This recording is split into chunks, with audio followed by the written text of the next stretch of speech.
Hello student. जो sent up exam 12th का चल रहा है उसका जो फिजिक्स पेपर हुआ था उसके वैकल्पिक ऑप्शन आप मिलाएंगे कौन कौन आपका सही है कौन गलत है। यहाँ पे 100% आपको सही आंसर मिलेगा। और अभी जो एग्ज़ाम बाकी है उसका भी और आने वाले जो संभावित प्रश्न होंगे वो भी करवाए जाएंगे। तो सबसे पहला प्रश्न, दो विद्युत आवेशों के मध्य लगने वाले बल से संबंधित नियम। इसका सही आंसर क्या होगा बाबू? तो डी होगा, कूलम्ब का नियम। क्वेश्चन नंबर 2, एक साबुन के बुलबुले को ऋण आवेश दिया जाए तो उसकी त्रिज्या क्या होगी? तो इसका सही आंसर बढ़ जाती है। एक कूलम्ब आवेश में इलेक्ट्रॉनों की संख्या, ये बिल्कुल सही लगाया हुआ है बच्चे द्वारा, 6.25 मल्टीप्लाई 10⁻18। मेरा नेक्स्ट क्वेश्चन क्या है? नेक्स्ट क्वेश्चन आप देख सकते हैं यहाँ। नेक्स्ट क्वेश्चन क्या है मेरा? 4 नंबर का। तो 4 नंबर बड़ा क्वेश्चन है, आप इसका क्वेश्चन पढ़ लेंगे। ठीक है, इसका सही आंसर क्या होगा?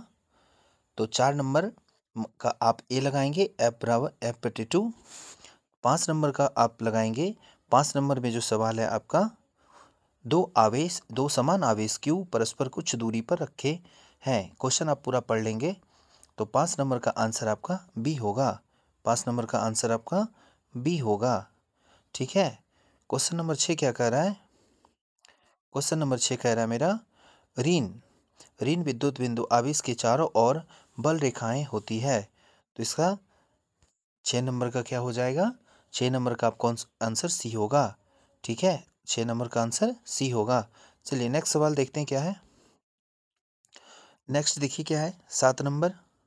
7 नंबर में बताया जा रहा है कि समान त्रिज्या के जो पारे के 8 बूंदों पर समान आवेश, इन्हें मिलकर एक बड़ी बूंद बनाई गई तो प्रत्येक छोटी बूंद की तुलना में बड़ी बूंद की धारिता क्या होगी?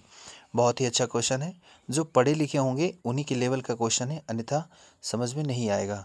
तो इसका सही आंसर 7 का हो जाएगा आपका सी, 2 गुनी। ठीक है। क्वेश्चन नंबर 8 क्या है मेरा? ये आप त्रिभुज देख रहे हैं, यहाँ पे आपसे सवाल पूछा है और इसका सॉल्यूशन भी आपको बताएंगे। अभी आप वैकल्पिक ऑप्शन आप मिलाएं जो आपका सही है। तो 8 नंबर का आपका बी हो जाएगा। 8 नंबर का विकल्प सही क्या होगा? बी होगा। चलिए अब 9 नंबर सवाल देखिए क्या है।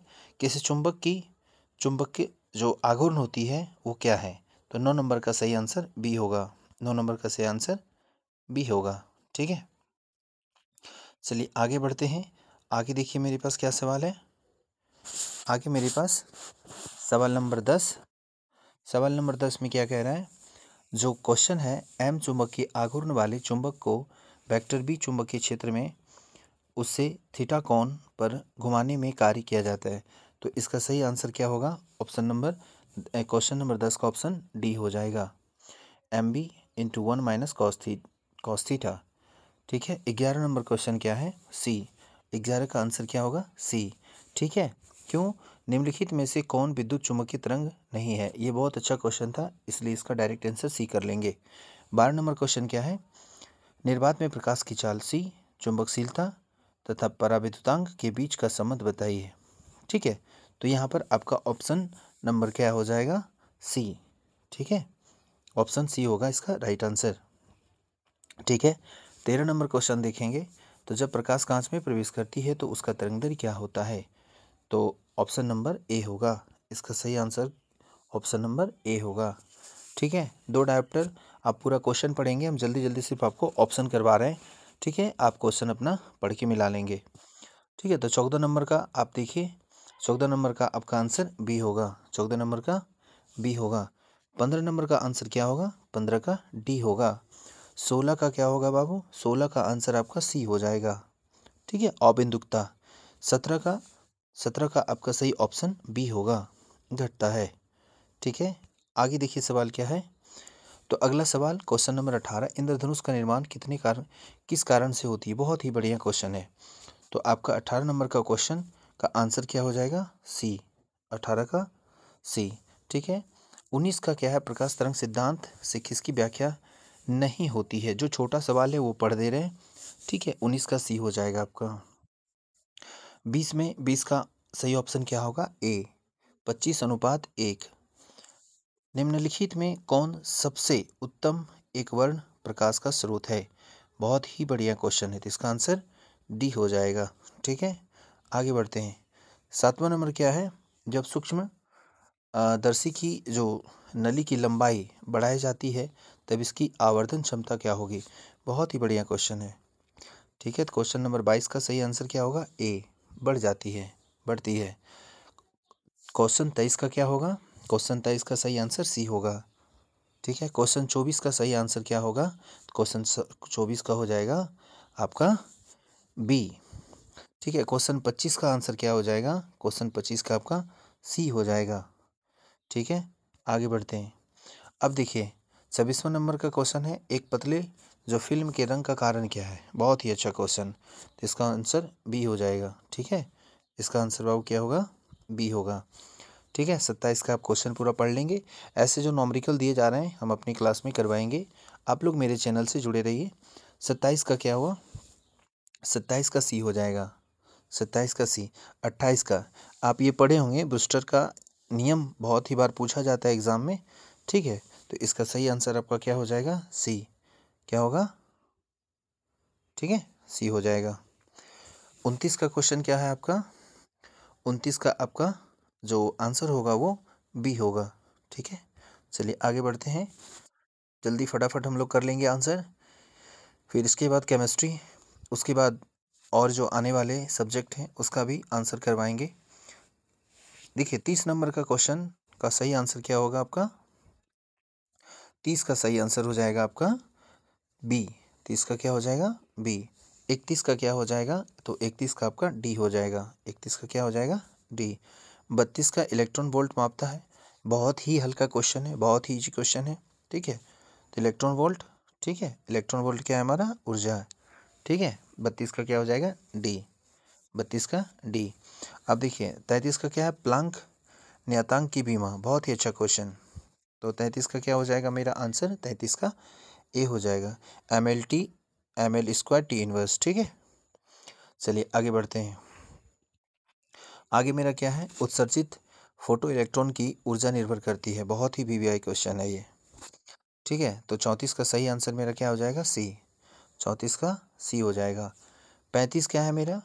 35 कैथोड किरण, ये तो बहुत इजी क्वेश्चन है। 35 का बहुत इजी क्वेश्चन है, तो 35 का सही आंसर मेरा क्या हो जाएगा? डी। 35 का क्या हो जाएगा? डी हो जाएगा। 36 का क्या है? कौन आवेश रहित है? देखिए आवेश रहित जब भी आपको ऐसा पूछा जाता है तो फंसाने के लिए पूछा जाता है। ठीक है, तो 26 का आंसर क्या हो जाएगा? 26 का मेरा सॉरी 36 का आंसर क्या हो जाएगा? सी। 36 का आंसर सी हो जाएगा। 37 का आंसर क्या होगा? तो 37 का आपका डी हो जाएगा।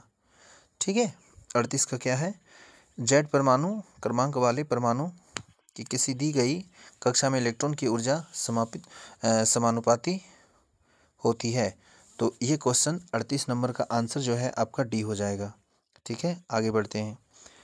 देखिए 39 नंबर का आंसर क्या होगा? मैं फटाफट आंसर करवा लेते हैं। तो 39 नंबर का सी हो जाएगा। 39 का सी होगा। 40 का क्या होगा? तो 40 का आपका जो सही आंसर है वो सी हो जाएगा। 40 का सी हो जाएगा। 41 का आपका सही आंसर क्या होगा? तो 41 का आपका डी हो जाएगा। 41 का डी हो जाएगा। 42 का आपका सही आंसर क्या होगा? तो 42 का आपका सी हो जाएगा। चलिए आगे बढ़ते हैं। आगे देखिए सवाल क्या है? आप 43 का आंसर क्या होगा? तो 43 का सी होगा। 43 का सी होगा। 17 प्रोटॉन और 17 न्यूट्रॉन। 17 प्रोटॉन और 17 न्यूट्रॉन। ठीक है, आगे बढ़ते हैं। आगे क्या कह रहा है? सूर्य की ऊर्जा का कारण। तो सूर्य की ऊर्जा में तो आप जानते हैं कि बहुत ही बढ़िया क्वेश्चन है और हर बार पूछे जाते हैं। ठीक है, तो यहाँ क्या हो जाएगा? नाभिकीय संलयन। ठीक है, निम्नलिखित में सबसे अस्थाई कौन? सबसे स्थायी कौन? तो 45 नंबर का डी हो जाएगा। 46 का आपका आंसर क्या हो जाएगा? वो 46 का आपका बी हो जाएगा। ठीक है, आगे बढ़ते हैं। 47 का आपका आंसर क्या होगा? तो 47 का आपका आंसर बहुत ही अच्छा है, तो ये 47 का क्या हो जाएगा? 1100 के। ठीक है, 47 का 1100 के। 48 का क्या होगा? तो 48 का ए हो जाएगा। 49 49 का क्या होगा? ये बहुत ही हल्का क्वेश्चन देखें तो 49 का है, निम्नलिखित में ताप बढ़ने पर किसका प्रतिरोध घटता है? प्रतिरोध घटता है, तो 49 का आंसर हो जाएगा बी। ठीक है। 50 का क्या हो जाएगा आपका? 50 का सही आंसर आपका हो जाएगा ए। 50 का क्या हो जाएगा? ए। यहाँ पे निम्नलिखित में ताप बढ़ने पर किसकी प्रतिरोधकता घटता है? तो घटता है तो यहाँ हो जाएगा जर्मेनियम। कौन हो जाएगा? जर्मेनियम। ऑप्शन नंबर सी होगा। ठीक है। 50 का आपका ए हो जाएगा। 50 का ए हो जाएगा। 51 का क्वेश्चन आप पढ़ लीजिए, यह नॉमरिकल है। ठीक है। इसका सही आंसर आप क्या मारे हैं? इसका सही आंसर मेरे अनुसार से बी होना चाहिए। ठीक है। आगे बढ़ते हैं। 52 का क्या है? 52 का आपका बी हो जाएगा। ठीक है। 52 का बी हो जाएगा। 53 का क्या होगा? तो 53 का आपका आंसर सी हो जाएगा। ठीक है।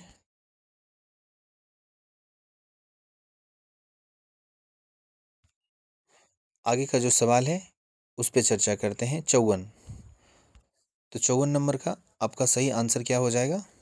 54 का बी हो जाएगा। 54 का क्या हो जाएगा? बी हो जाएगा। 55 का क्या होगा? 55 का आपका आंसर डी हो जाएगा। 55 का डी हो जाएगा। 56 का क्या होगा? तो 56 का आपका आंसर ए हो जाएगा। ठीक है। आप आगे बढ़ते हैं। 57। 57 का आंसर आपका क्या होगा? तो 57 का जो सही आंसर होगा वो बी होगा। ठीक है। 57 का बी। 58 का क्या होगा? 58 का डी होगा। 58 का डी होगा। ठीक है। 59 का क्या होगा? तो 59 का बी होगा। 59 का बी होगा। दक्षिणावर्त। ठीक है। 60 का क्या है? ले देखिए लेंस का नियम, सॉरी सॉरी लेंस का नियम। लेंस का नियम किसके संरक्षण पर का परिणाम है? ये किसके संरक्षण का परिणाम है? बहुत ही बढ़िया क्वेश्चन है। 60 नंबर का आपका बी हो जाएगा। ठीक है। अब आगे बढ़ते हैं। आगे देखिए 61 नंबर। 61 नंबर में क्या है? धारिता। ठीक है। प्रतिघात का मात्रक है। धारिता प्रतिघात का मात्रक है, तो आपका 61 का क्या हो जाएगा? बी। 61 का बी। प्रत्यावर्ती धारा के शिखर मान तथा वर्गमूल औसत वर्गमान का अनुपात है।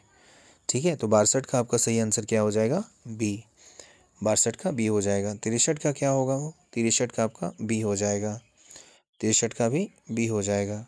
64 का क्या होगा? तो 64 का आपका डी हो जाएगा। ठीक है। आगे बढ़ते हैं। 65। तो 65 का सही आंसर क्या होगा? ठीक है। 65 का आपका सही आंसर क्या होगा?